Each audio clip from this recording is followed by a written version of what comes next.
आज के इस कार्यक्रम में जो जयसिंहपुर विधानसभा क्षेत्र में यहाँ पर आयोजित किया जा रहा है, हमारे बीच में हिमाचल प्रदेश विधानसभा के सम्माननीय अध्यक्ष भाई विपिन सिंह परमार जी, अभी जिनका आपने संबोधन सुना, जयसिंह विधानसभा क्षेत्र के हमारे लोकप्रिय विधायक भाई रविंद्र दीवान जी, बैजनाथ विधानसभा क्षेत्र के हमारे लोकप्रिय विधायक मुलकराज प्रेमी जी, हमारे बीच में भूल फेडरेशन के चेयरमैन त्रिलोक कपूर जी, कर्मचारी एवं पेंशनर कल्याण बोर्ड के उपाध्यक्ष घनश्याम शर्मा जी, जो यहीं के रहने वाले हैं, सभी विभागों के सभी अधिकारीगण, मंडल के अध्यक्ष श्री रतन शर्मा जी, पंचायती राज संस्थाओं के सभी चुने हुए प्रतिनिधि, पार्टी संगठन के हमारे सभी पदाधिकारी, उपस्थित सभी भाइयों बहनों और पत्रकार मित्रों,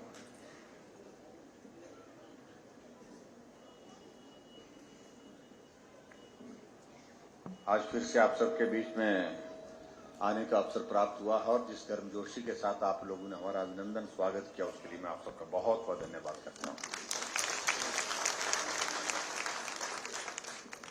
सही मायने में आज का कार्यक्रम बैजनाथ विधानसभा क्षेत्र के लिए हमने तय किया था, क्योंकि मुलकराज प्रेमी जी का कहना था कि बड़े लंबे अरसे से आप बैजनाथ विधानसभा क्षेत्र में नहीं आ पाए।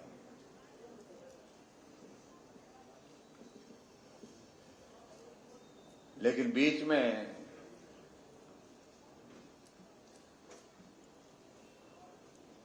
अपने रवि दीवान जी ने, क्योंकि ये बैंक में नौकरी करते रहे, जमा जोड़ बहुत बारीकी से करते हैं, इसमें हम क्या रास्ता निकाल सकते हैं, यहां क्या जोड़ सकते हैं,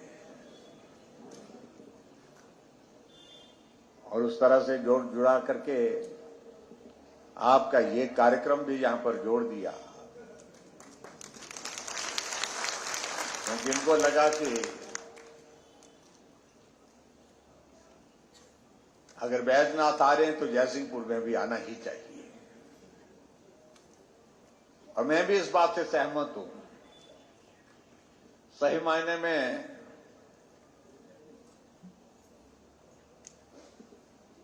चीजों को बारीकी से कैलकुलेशन करने वाले आदमी भी रखने पड़ते हैं।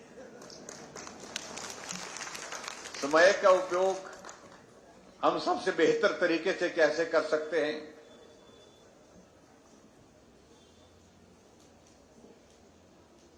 ये बहुत आवश्यक है। उस दृष्टि से आपने इस कार्यक्रम का आयोजन करके इस कार्यक्रम को सफल आयोजन करके मैं आपको बहुत बहुत बधाई देता हूं और आप सभी को नमन करता हूं। आप सबका बहुत बहुत धन्यवाद करता हूं।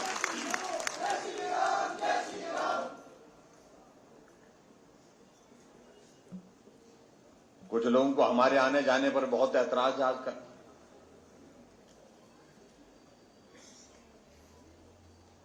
हम तो पूरे 5 साल आते जाते ही रहे, चलते ही रहे, और हिमाचल प्रदेश में मैं इस बात को मैं दावे के साथ कह सकता हूं, जितना विधानसभा क्षेत्रों का दौरा मैंने किया आज से पहले किसी मुख्यमंत्री ने नहीं किया। मैं दावे,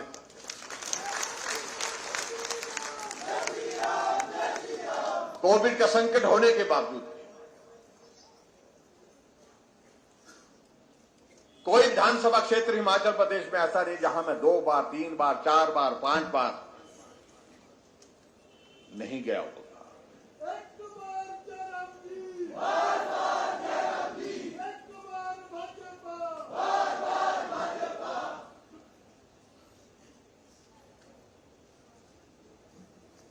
मुझे इस बात के लिए आप सबका अभिनंदन करना है, धन्यवाद करना है कि इस बड़े संकट के दौर में भी आप चट्टान की तरह खड़े रहे सरकार के साथ आगे बढ़ने के लिए। जो रास्ते निकल सकते थे उन रास्ते पर चलते रहे।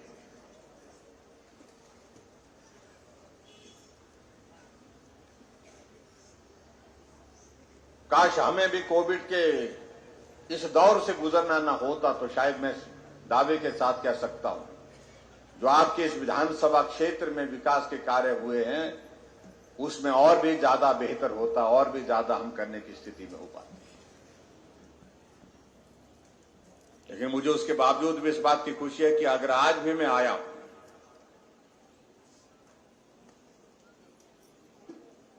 और मुझे ये कह रहे थे कि आपका बड़ा कार्यक्रम तो बैजनाथ में, छोटा सा कार्यक्रम मेरा है।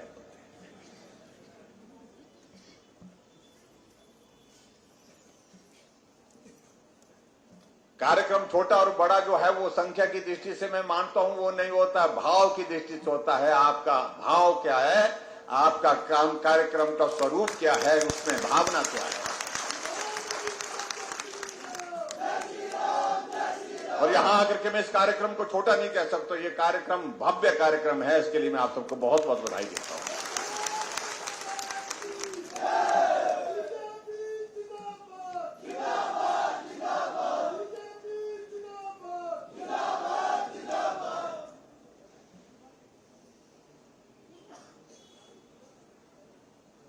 अगर आज हम इस स्थिति में बैठ करके यहां पर इस कार्यक्रम का आयोजन कर रहे हैं, हालांकि कोविड थोड़ा थोड़ा और फैल रहा है, लेकिन कोविड का भय नहीं इसलिए नहीं क्योंकि हमने वैक्सीन की डोज लगा ली, एक नहीं दो लगा ली, बूस्टर भी लगा दी।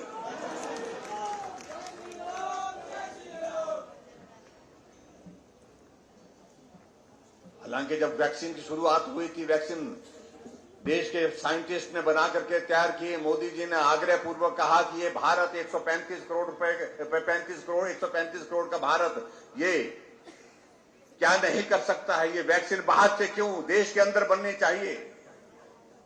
साइंटिस्ट ने मेहनत की, परिश्रम किया, वैक्सीन बन करके तैयार हुई तो कुछ लोगों ने हमारे विरोध के कहा कि ये लगाने लायक नहीं है, इसकी अभी टेस्टिंग का प्रोसेस कंप्लीट नहीं हुआ।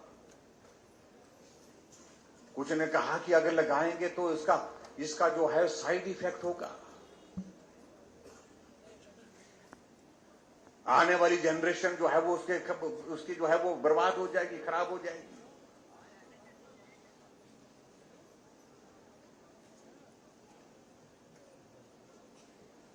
लेकिन नरेंद्र मोदी जी ने एक बात कही कि ये वैक्सीन हमारे देश के साइंटिस्ट ने बना करके तैयार की। आप हमारे देश के साइंटिस्ट पर जो है भरोसा करिए और मुझ पर भरोसा करिए। ये आपके जीवन की रक्षा के लिए है। जो राजनीतिक दृष्टि से इसका विरोध कर रहे हैं उनके साथ खड़े होने की आवश्यकता नहीं। और पूरे देश में आपने देखा इस बात को।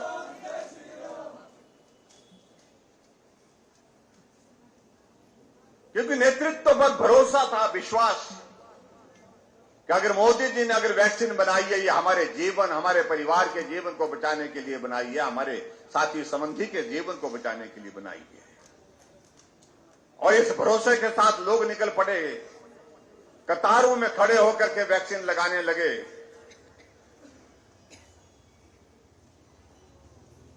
और कांग्रेस के लोग, विपक्ष के लोग इस बात को लेकर के जो वैक्सीन लगा करके आते थे उनको पूछते रहे, भाई आपने वैक्सीन लगा दी? उन्होंने कहा हाँ लगा दी। बोलता कुछ रिएक्शन तो नहीं हुआ, साइड इफेक्ट तो नहीं हुआ? बोलते नहीं हुआ। बुखार तो नहीं आया? बोलते उनको पूछने लगे, बोलते बुखार भी नहीं हुआ। जब उनने देखा कि सभी ने लगा दी, आने जाने वाले चलते हुए सभी आदमी ने वैक्सीन लगा दी, तब वो भी वैक्सीन लगाने के लिए मास्क पहन करके वैक्सीन सेंटर में पहुंची। देश इतने बड़े संकट के दौर में से गुजर रहा और उसमें भी वो लोग राजनीति करते रहे।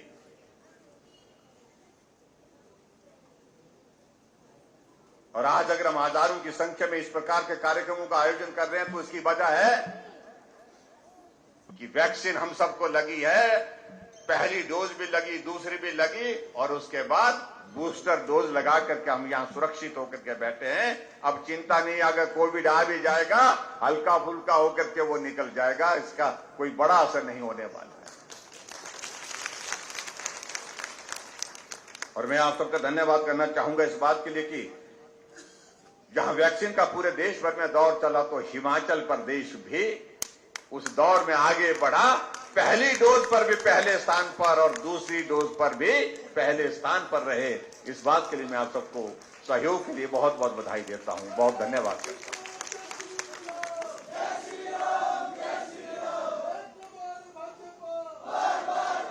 जब हम वैक्सीन की अगर बात कर रहे थे, मेरे अधिकारियों ने कहा कि हमने वैक्सीन 100% कर ली पहली डोज। मैंने कहा देख लो कोई गांव बचा तो नहीं। हमने कहा एक भी अगर गांव छूट जाएगा तो उसकी खबर लगेगी कि भाई जहां सरकार ने कह दिया कि 100% लग गया लेकिन ये गांव तो रह गया। तो एक आदमी कहने लगा जी एक दो गांव रह गए। हमने कहा कौन सा गांव रह गया? बोलते जी बड़ा बंगाल रह गया। यहां बैठे हुए हमारे विधायक महोदय मुल्क राज प्रेमी जी, इनका इलाका है कि वहां जाने के लिए वक्त लगेगा, 2 दिन जाने के लिए लगेंगे, 2 दिन आने के लिए लगेंगे। कितना टाइम लगता है चलने के लिए? 2 दिन लग जाते हैं, 3 दिन लगते हैं। 3 दिन आने के लिए, 3 दिन जाने के लिए। हमने क्या क्या किया जा सकता है? कहा कि हेलीकॉप्टर आके भेजेंगे, आप तो बोलते वहां पर हम वैक्सीन लेकर के जाएंगे।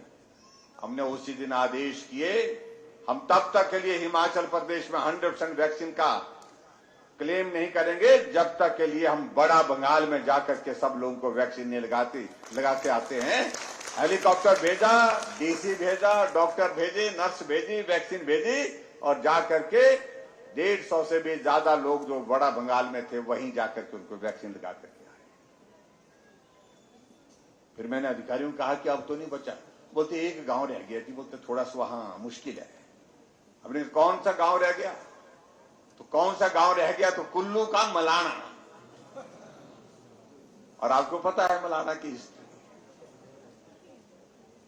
मैंने कहा वो क्यों रह गया? वो तो वहां तो जाया जा सकता, वहां तो 1 घंटे 1.5 घंटे के जाने का रास्ता खुला है।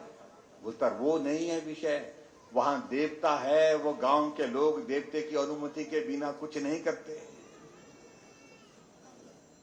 मैंने डीसी कुल्लू को कहा, मैंने कहा आप जाओ और पूरी डॉक्टर की टीम, नर्सों की टीम वैक्सीन लेकर के जाओ और बड़ा जाकर के वहां पर मलाना के गांव में पहुंचो, देवता को नमन करो और देवता को कहो जिस प्रकार आप हम सब की रक्षा करने के लिए जो है हमको आशीर्वाद देते हैं, उसी तरह से ये वैक्सीन भी लोगों के जिंदगी को बचाने के लिए है और उनसे अनुमति मांगो। और वो गए देवता जगदम्नी ऋषि के यहां पर जाकर के उनने पूजा की और पूजा करने के बाद देवता से अनुमति मांगी। देवता ने अनुमति दी। 2600 लोगों को वहीं जाकर के मलाना के गांव में वैक्सीन लगाते।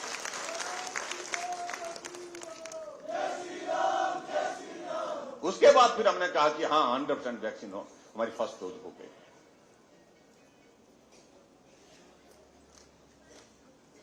लोगों का सहयोग मिला।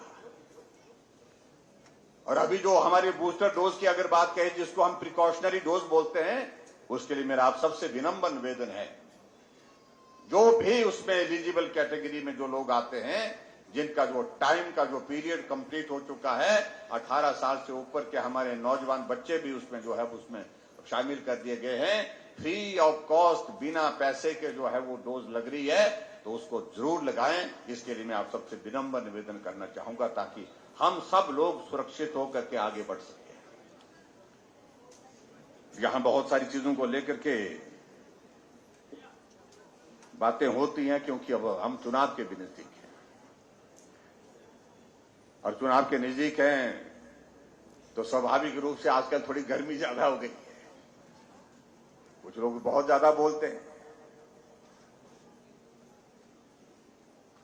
लोकतंत्र है, मैं इतना जरूर कहना चाहूंगा, अगर बोलने का अधिकार उनको भी है तो बोलने का अधिकार हमको भी बराबर का है।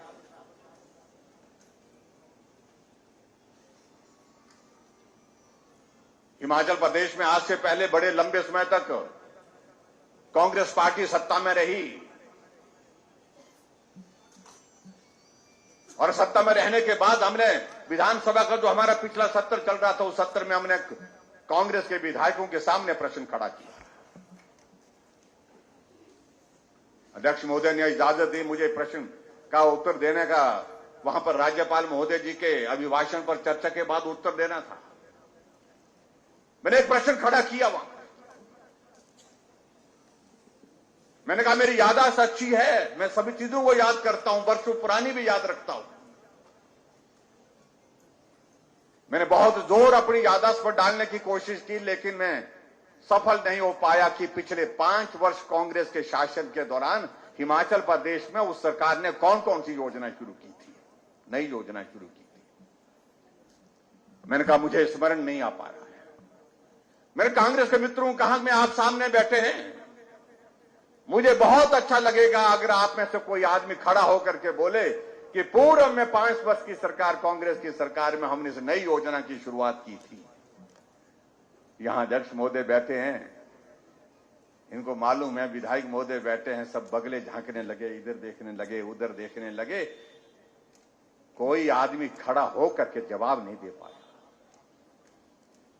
जवाब इसलिए नहीं दे पाया क्योंकि अगर शुरू किया होता कुछ नया तो कुछ बोलने की स्थिति में हो पाते हैं। वही स्कूल को अपग्रेड करना, वही हॉस्पिटल को अपग्रेड करना, सड़कें चल रही हैं, थोड़ा सा आगे बढ़ा दी, वो रूटीन की चीजें। आपने नया इनिशिएटिव क्या लिया, नई योजना की शुरुआत क्या किया? हमने कहा आप बताइए, नहीं बता पाए। मैंने कहा आप बार बार इस बात को कहते हैं कि जयराम ने क्या किया, अब बार बार इस बात का जिक्र करते हैं कि जयराम ठाकुर ने कुछ नहीं किया। अब आप सुनिए, मैंने कुछ नहीं किया, लेकिन मैं जो किया वो मैं आपको थोड़ा सा बताता हूं।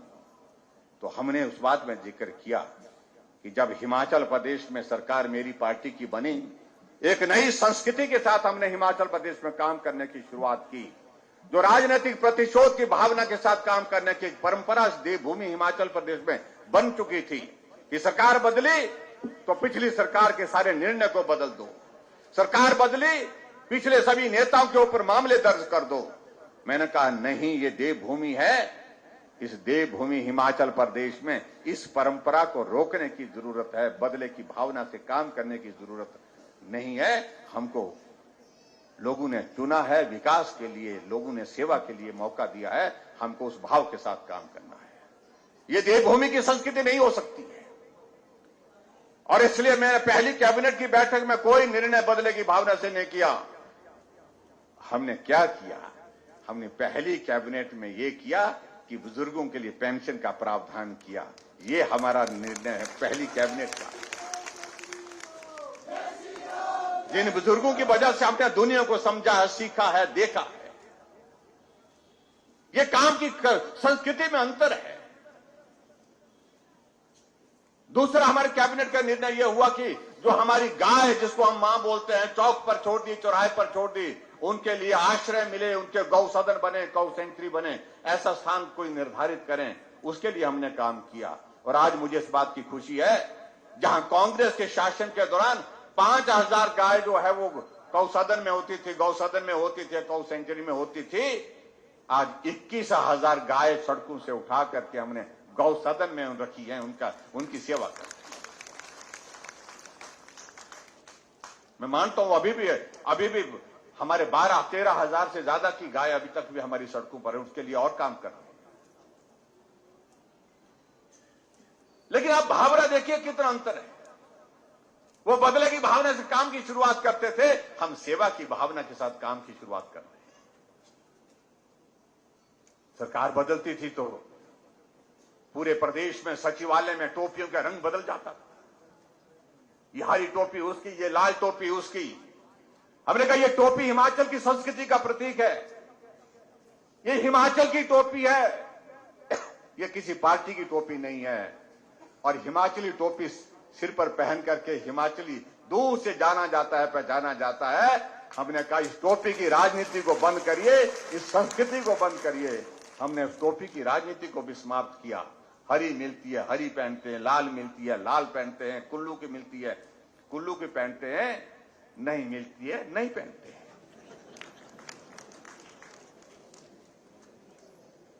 आप देखिए राजनीति का स्तर हो क्या गया।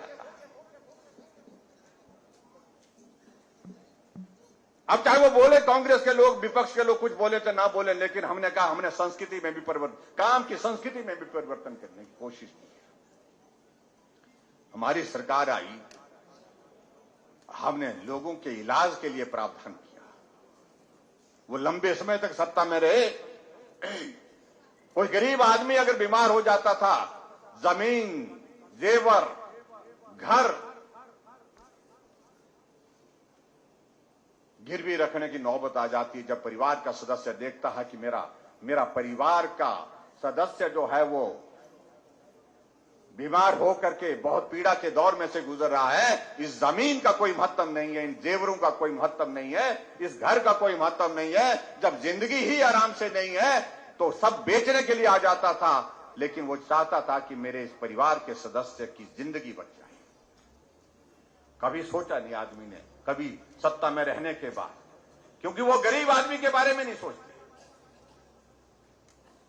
हमने कहा, अधिकारियों को पूछा, मैंने कहा कि क्या इलाज है आपके पास इस सारी चीज का? कि कुछ नहीं। हमने कहा गरीब आदमी का इलाज करने के लिए बीमारी आदमी को पूछ के नहीं आती है। गरीब है अमीर है, सबको बीमारी कौन सी होगी कोई मालूम नहीं, लेकिन अमीर आदमी के लिए कहा है कि उसके पास सुविधा है, वो अपना इलाज अच्छे हॉस्पिटल में कर सकता है, अच्छी सुविधा के साथ कर सकता है। लेकिन गरीब, जिंदगी तो उसकी भी बराबर की है, दर्द तो उसको भी उतना ही होता है जितना अमीर को होता है। लेकिन उसके इलाज के लिए प्रावधान क्या है? प्रावधान कोई नहीं, कोई भी नहीं।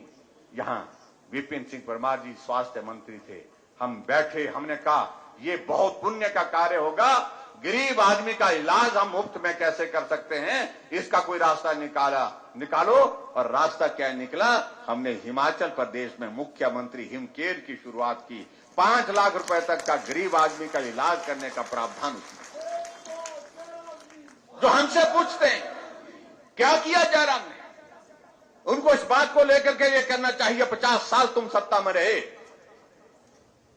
तुम उस गरीब को चीखते पुकारते कभी सुन नहीं पाए और उसकी दर्द को तुम कभी साझा नहीं कर पाए।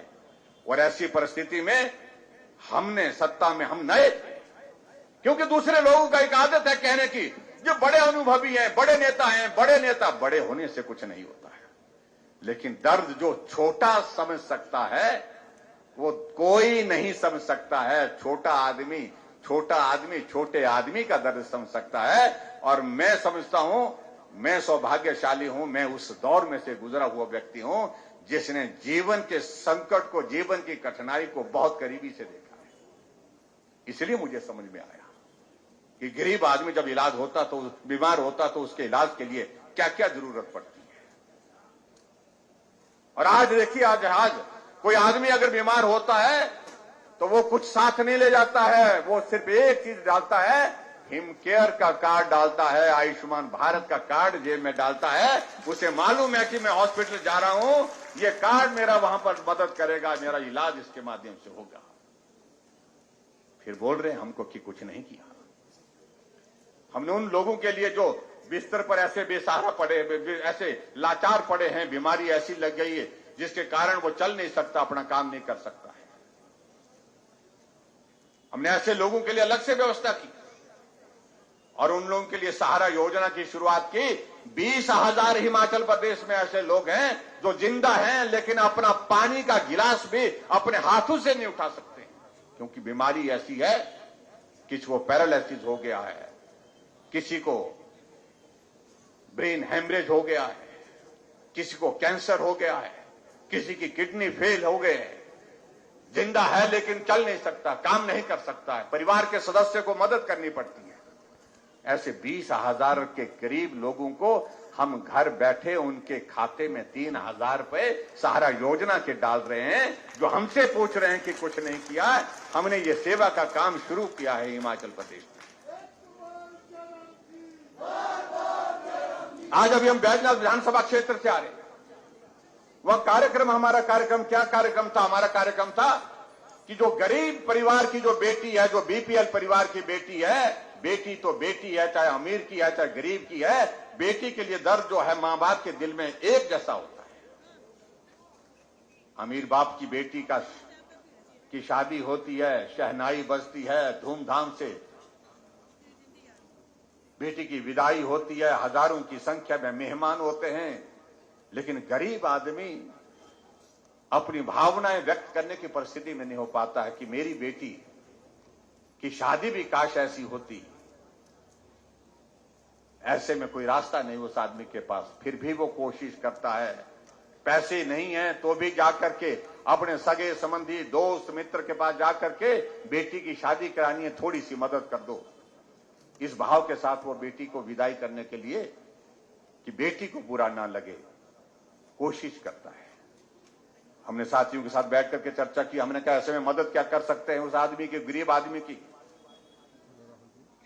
हमने रास्ता निकाला। जितने बीपीएल परिवार के ऐसे हैं जिनके घर में बेटी पैदा हुई है और जिस दिन उस बेटी की शादी होगी, हमने मुख्यमंत्री शगुन योजना की शुरुआत होगी। हम अपनी सरकार की ओर से 31,000 रुपए उस बेटी की शादी में योगदान देंगे। मैं मानता हूं कि 31,000 रुपए ज्यादा पैसा नहीं है, लेकिन उसके बावजूद उस मां बाप की भावनाओं को सम्मान करने की हमने कोशिश की, उस बेटी की भावनाओं को सम्मान करने की कोशिश की। आज मेरी एक बेटी से बात हो रही थी, जिस बेटी को शगुन योजना के अंतर्गत 31,000 रुपए मिले। जब बैजनाथ में हम कार्यक्रम कर, मैंने पूछा बेटी से, मैंने कहा बेटी तुमको तो 31,000 रुपए मिले, तुमने उसका क्या किया? तुमने अपने खाते में डाले या अपने पति के खाते में डाले? तो बेटी ने कहा ना मैंने अपने खाते में डाले, ना मैंने अपने पति के खाते में डाले। वो सारे के सारे 31,000 रुपए मैंने अपने पिताजी को दिए, क्योंकि उन्होंने मेरी शादी का खर्चा उठाया था। आप अंदाजा लगाओ, ये काम एक बेटी कर सकती है। बेटी का अपने पिता के प्रति क्या भाव है, आप कल्पना कर सकते हैं कि मेरा पिता गरीब है, वो स्थिति में नहीं है कि पैसा खर्च कर सके, लेकिन अगर सरकार ने मेरे इस पर जो है वह मदद करी है, तो उस मदद के माध्यम से मैं अपने पिता के ऊपर बोझ न बनने दूं शादी का भी, इसलिए उसने पैसा वो पिताजी के हवाले कर दिया। बहुत भावुक दृश्य था एक तरह का। इस तरह के भाव के साथ हमने काम करने की कोशिश की है।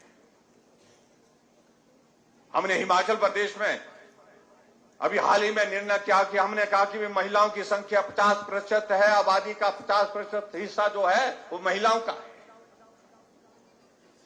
और महिलाएं आजकल घर का हिस्सा नहीं, घर से बाहर जाकर के काम करती है, सरकारी नौकरी भी करती है, प्राइवेट सेक्टर में नौकरी करती है, अपना कारोबार करती हैं। उनके लिए मदद का कोई रास्ता निकालना चाहिए। तो हमने ये किया कि एचआरटीसी की बसों में महिलाओं का किराया आधा कर दिया। अगर आबादी का आधा हिस्सा महिलाएं हैं तो किराया भी हमने आधा कर दिया। और कांग्रेस के नेताओं ने कहा कि मुफ्तखोरी की आदत डाल दी। हमने महिलाओं को सशक्तिकरण की दृष्टि से वो आगे बढ़ चढ़ करके भाग लें, बढ़ चढ़ करके काम करें, उनको ये आने जाने का किराया बोझ ना लगे, उनकी मदद का रास्ता निकाला। और वो कह रहे हैं कि मुफ्तखोर बना दिया। मुझे लगता कि दुर्भाग्यपूर्ण है।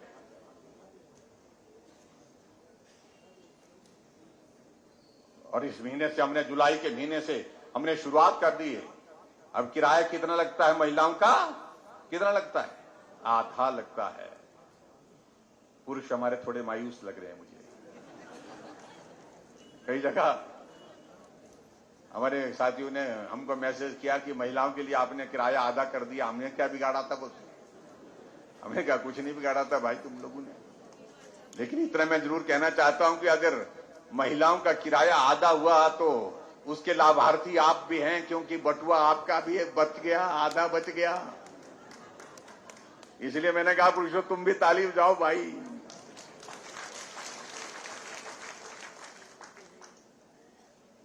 हर बात को लेकर के हिमाचल प्रदेश में हम ऊर्जा राज्य के रूप में जाने जाते हैं और हम 11,000 मेगावाट बिजली पैदा करते हैं। हम पंजाब को बिजली देते हैं, हरियाणा को देते हैं, दिल्ली को देते हैं, राजस्थान को देते हैं।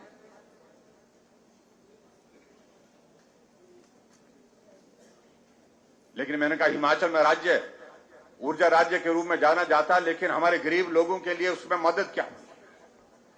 हमने तय किया पहले हमने 60 यूनिट का तय किया था, लेकिन अब हमने तय किया जुलाई के महीने से 60 नहीं 125 यूनिट हम सरकार की ओर से फ्री देंगे, बिना पैसे के देंगे। और मैं समझता हूं शायद जुलाई महीने का बिल आ गया। क्या बिल आ गया? कितने पैसे का आया? 0 बिल आया, ZERO। और कांग्रेस भी बोल रहे हैं, और कांग्रेस वालों को पूछना चाहिए तुमको कितना बिल आया? बोलते 0 आया। मैंने कहा तो ये गाली क्यों दिए जा रहे कि मुंह खोर बना दिए, मैं तुम उसमें शामिल नहीं है? नहीं, हम तो देने के लिए भी तैयार है। हमने कहा देने के लिए तैयार है तो लाओ, दे दीजिए। अगर तो देना चाहता है सरकार के पास, ऐसा लगता है कि हमको नहीं चाहिए तो लिख करके दे, प्रावधान करेंगे उसका। लिख करके देने के लिए कोई तैयार नहीं, सबके लिए किया है तो हमको भी रखना है।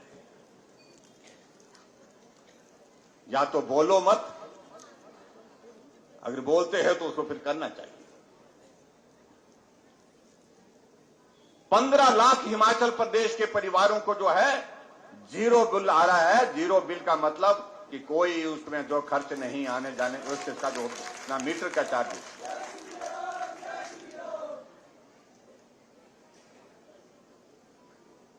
लेकिन उसके बावजूद पता नहीं उसके बावजूद क्या चाहिए उनको। अब आजकल शोर डाल रहे हैं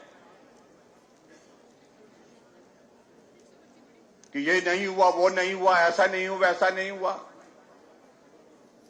मैं उनके बारे में ज्यादा कुछ कहना नहीं चाह रहा हूं, वक्त का भी थोड़ा सा मुझे लग रहा कि मौसम भी ऐसा है कि अभी मंडी भी पहुंचना है। भाई और बहनों, में इतना जरूर कहना चाह रहा हूं, हमारा 4.5 वर्ष का कार्यकाल आप सबके सहयोग से पूरा हुआ है और हम चुनाव के बहुत करीब हैं। और आपके इस विधानसभा क्षेत्र के अंतर्गत मैं देख रहा हूं कि आज भी हमने बहुत सारे उद्घाटन और शिलान्यास किए। 7 उद्घाटन किए और एक शिलान्यास भी किया। और उद्घाटन कब होते हैं? उद्घाटन तब होते हैं जब जमीन पर कुछ काम किया जाता है, कोई काम बन करके तैयार होता है, तब उद्घाटन किया जाते हैं। तो यहां पर मेरी दाईं तरफ जो है शिला पट्टिकाएं लगी हैं, तो 7 शिला पट्टिकाएं वो हैं जहां उद्घाटन हुआ है। तो इसका मतलब है कि जमीन पर काम हुआ, और जो काम होने के बाद जो चीजें तैयार हुई हैं तब जाकर के उनका उद्घाटन किया गया है। और शिलान्यास एक स्कीम का किया हमने 3 करोड़ 60 लाख की लागत से, और पंचरुखी में जो हमारी उप तहसील का भवन का शिलान्यास किया है, उसके लिए बजट का प्रावधान किया और आने वाले समय में उसका भवन बन करके तैयार होगा, आप सबको सुविधा मिलेगी।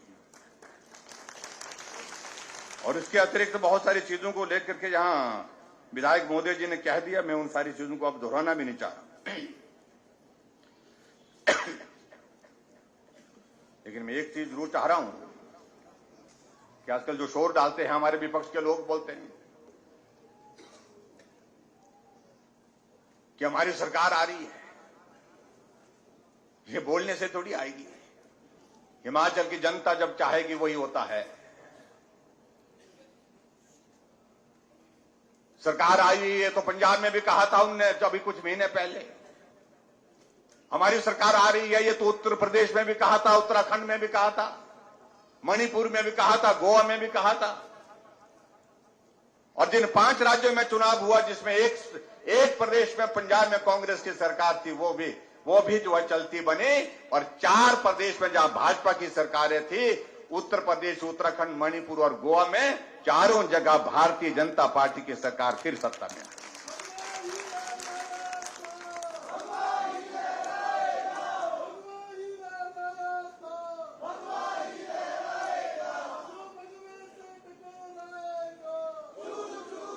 क्योंकि हमेशा वे एक बात कह रहे कि उनको लगता कि ये रिवाज बना हुआ 5 वर्ष के बाद बदल जाती है।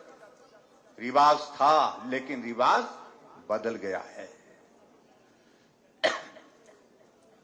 उत्तराखंड में रिवाज बदला, आपके सामने बदला। जब से उत्तराखंड बना है, जब से उत्तराखंड अस्तित्व में आया है, कोई सरकार 5 वर्ष के बाद रिपीट नहीं हुई। भारतीय जनता पार्टी की सरकार वहां पर रिपीट हुई। उत्तर प्रदेश में 37 वर्षों के बाद योगी जी की सरकार 5 वर्ष का कार्यकाल पूरा होने पर रिपीट हुई। हरियाणा में जहां हमारी अधिकांश सीटों पर जमानतें जब्त होती थी, वहां 5 साल का कार्यकाल पूरा होने के बाद दूसरा कार्यकाल मनोहर लाल खट्टर जी पूरा करने जा रहे हैं। अब दौर ये हरियाणा में नहीं, उत्तर प्रदेश में नहीं, उत्तराखंड में नहीं, ये दौर हिमाचल प्रदेश में भी अब की बार शुरू होगा, जब भाजपा की सरकार के बाद फिर भाजपा की सरकार हिमाचल प्रदेश में सत्ता में आई।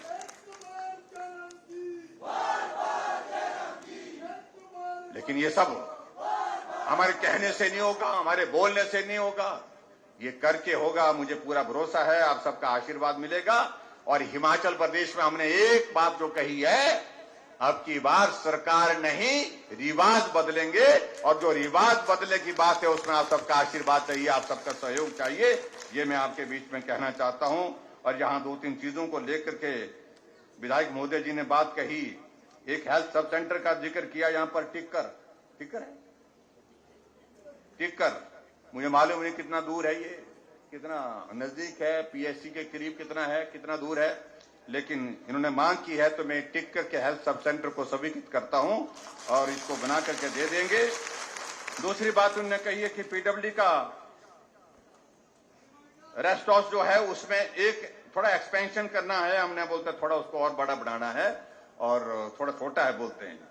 तो यहां उस रेस्ट हाउस के एक्सपेंशन के लिए मैं इतना कहूंगा, पीडब्ल्यूडी डिपार्टमेंट के हमारे अधिकारी यहां पर बैठे हैं, जो भी रिक्वायरमेंट के मुताबिक उसमें एक्सपेंशन करने की जरूरत होगी उसको भी कर दिया जाएगा। उसका एस्टिमेशन बना करके हमको भेजें और उसका काम पूरा करेंगे, ताकि बेहतर ढंग से आपको बैठने उठने की सुविधा यहां पर उपलब्ध हो सके।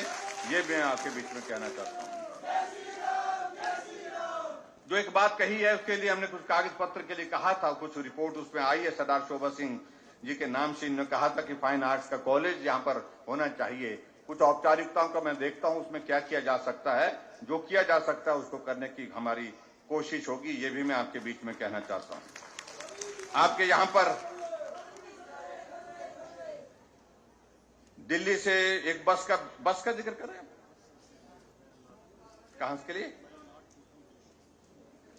बाया लाहट कोटलू दिल्ली के लिए एचआरटीसी की बस।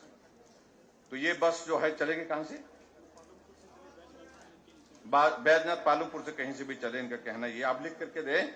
और इस बस को शुरू करेंगे ताकि आप लोगों को आने जाने की एक अच्छी सुविधा हो सके।